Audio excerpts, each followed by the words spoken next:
മുത്തുംപഴത്തിലേക്ക് വീണ്ടും സ്വാഗതം. ONV സാറിൻ്റെ ഗാനങ്ങളിലെ പാടുക അല്ലെങ്കിൽ പാട്ട് പാടി എന്നുള്ള വാക്ക് ഏതെല്ലാം ഗാനങ്ങളിലാണെന്നുള്ള അന്വേഷണം നമ്മൾ തുടരുകയാണ്. ഇന്ന് ഒരു ഗംഭീര ചിത്രമാണ് പറയുന്നത് കൂടവിടെ. പത്മരാജ സാറിൻ്റെ ഒരു ദൃശ്യഭാഷ്യം. ഗംഭീരമായ സിനിമയാണ്. വാസന്തിയുടെ ഇല്ലിക്കാടുകൾ പൂത്തപ്പോൾ എന്നുള്ള നോവലിനെ അധികരിച്ച് അതിൻ്റെ തിരക്കഥ സംഭാഷണം രചിച്ചാണ് അദ്ദേഹം ചിത്രം സംവിധാനം ചെയ്തിരിക്കുന്നത്. 2 പാട്ടുകളുണ്ട്, സൂപ്പറായിട്ടുള്ള 2 പാട്ടുകൾ. ജോൺസൺ മാസ്റ്ററാണ് സംഗീതം, ജാനകി അമ്മയുടെ മധുര ശബ്ദം. ആടിവാ കാറ്റേ പാടിവാ കാറ്റേ ആയിരം പൂക്കൾ നുള്ളിവാ. തുടങ്ങുന്നത് തന്നെ ആടിവാ കാറ്റേ പാടിവാ കാറ്റേ എന്നുള്ള തൻ്റെ സ്വതസിദ്ധമായ വാക്കിലൂടെയാണ് അദ്ദേഹം ഈ പല്ലവി തന്നെ ആരംഭിച്ചിരിക്കുന്നത്. ഇതിൻ്റെ അനുപല്ലവിയിലേക്ക് വീണ്ടും വരുമ്പോൾ ചെല്ലക്കുറിഞ്ഞി പൂത്തു ഇല്ലിക്കാടും പൂവിട്ടു ആയിരം വർണ്ണജാലം ആടിപ്പാടും വേളയിൽ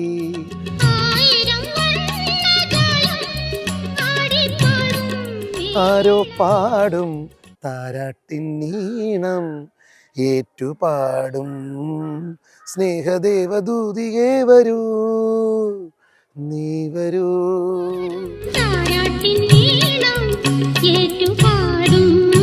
സ്നേഹദേവദൂതികേ വരൂ നീ വരൂ. കണ്ടോ എത്ര പ്രാവശ്യമാണ് ഉപയോഗിച്ചിരിക്കുന്നത്? ആരോ പാടും, കണ്ടോ, ആരോ പാടും താരാട്ടിൻ നീണം ഏറ്റുപാടും. ആരോ പാടും താരാട്ടിൻ നീണം ഏറ്റുപാടും.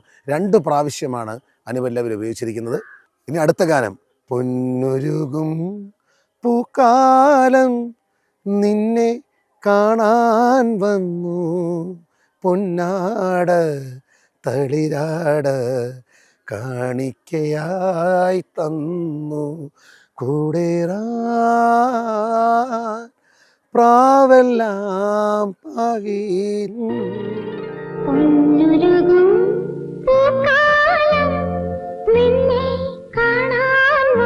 അനുപല്ലവിയിലാണ് ഈ വാക്ക് വരുന്നത്.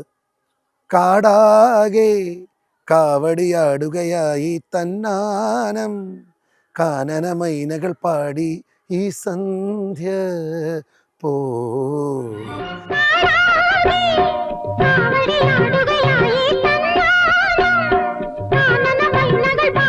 കാടാകെ കാനന മൈനകൾ പാടി.